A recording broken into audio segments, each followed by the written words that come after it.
Die operasionele risikobestuursproses behels die sistematiese identifisering, assessering, versagting en monitering van risiko's om besigheidskontinuïteit te verseker.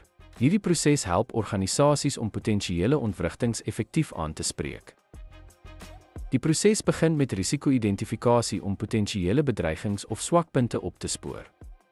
Risikobepaling evalueer die waarskynlikheid en impak van geïdentifiseerde risiko's. Versagtingsstrategieë word ontwikkel om die impak van risiko's te verminder of uit te skakel. Risikomonitering spoor die doeltreffendheid van versagtingsstrategieë na en identifiseer nuwe risiko's. Kommunikasie en verslagdoening verseker dat belanghebbendes ingelig word oor risikobestuursaktiwiteite. Deurlopende verbetering help om risikobestuurspraktyke oor tyd te verfyn. Die operasionele risikobestuursproses is 'n deurlopende siklus wat daarop gemik is om risikoblootstelling te minimaliseer.